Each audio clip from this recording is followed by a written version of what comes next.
trouble getting that full 360-degree breath, then this is the video for you, as I will be going over 4 different tips on how to really work into that expansion with some of my tricks of the trade to help you get going. Before we get going, make sure you have hit that subscribe button and the bell so that you are notified when my videos are released.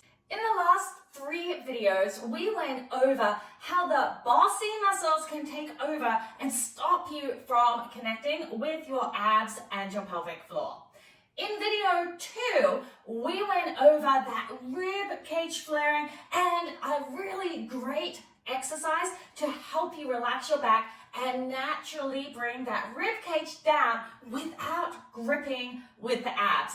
And in video 3, we went over how your hamstrings can help you if you're in that anterior tilt and can't connect that way. So if you haven't watched any of those videos yet, make sure that you go back and watch them, especially if you're still not getting that great stacking of the rib cage over the pelvis so that you can get that really good 360-degree breath. A full 360-degree breath means that when you inhale, your core, so that is your abdominal area, your sides, your back, your pelvic floor, and diaphragm all work together. So on that inhale, your lungs fill up with air that contracts your diaphragm down.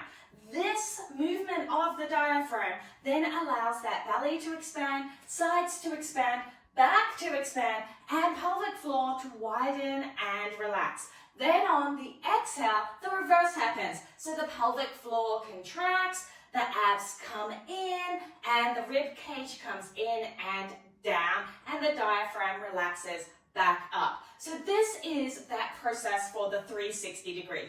I like to think of it like a core is a cylinder, and as we inhale, it expands outwards. So the cylinder expands, the diaphragm goes down, the pelvic floor relaxes. Sometimes, however, those bossy muscles or our alignment can cause this process not to happen.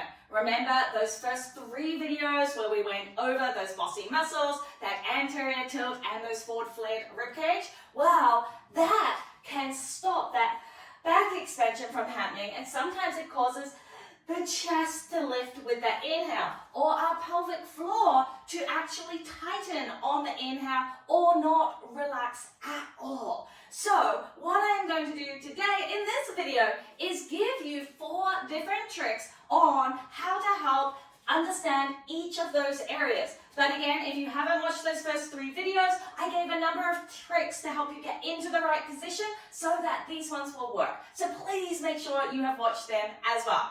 Tip number 1 for the intra-pelvic pressure. So really helping you feel if that pelvic floor is relaxing. What we're going to do is we're going to grab a band. If you don't have a band, I'm going to give you a second option in a moment. And I want you to wrap it around your bum and come into a hands and knees position. Tuck your toes under, and then I want you to inhale and rock back into it. Really feel those sit bones widen as you rock back and come back up on that exhale. Inhale, breathe into that pelvic floor, feel those sit bones widen. Exhale, come back. A second way of doing this is to grab a big exercise ball and do the same thing. So rocking back, breathing into that ball, and coming away. Pressing back, really feel that expansion. Tip 2, if you're one of those people who have struggled to get those lower abs to actually relax, grab a ball or even a yoga block if you don't have a ball and place it in that lower ab area. Then I want you to inhale into that ball very slightly and exhale.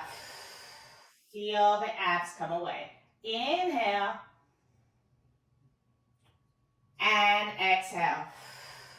Sometimes in order to help the diaphragm to drop, we need to do a little bit more of a belly breath to initially help that trigger, and then we come back to that full 360 breath afterwards.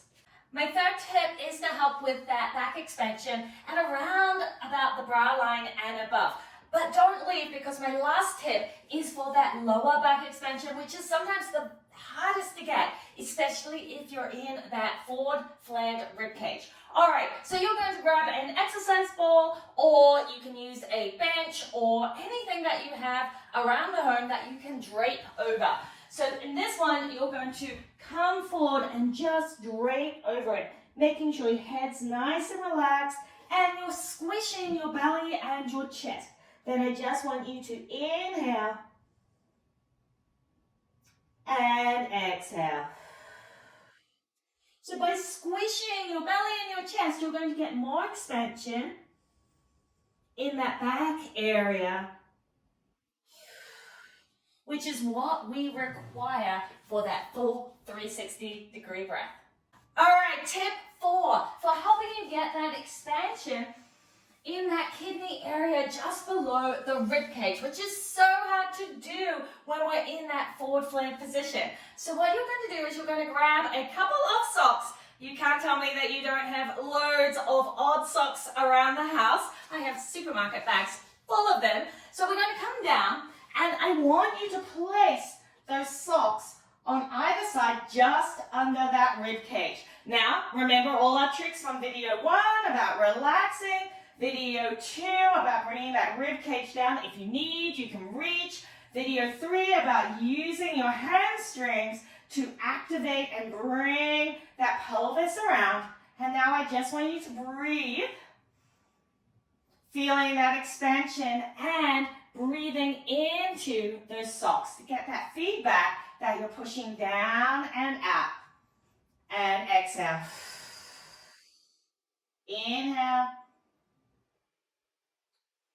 And exhale. Fantastic. Make sure that you comment below with any questions that you have, or which of these 4 tricks was the best for you. Now in my next video, I am going to go over how to do some of these breathing techniques in different positions so that you can use them in your workouts. So make sure you're looking out for those by hitting that subscribe button so that you don't miss out when it's released. Or if it's already been released, you will see it up on one of these 2 sites.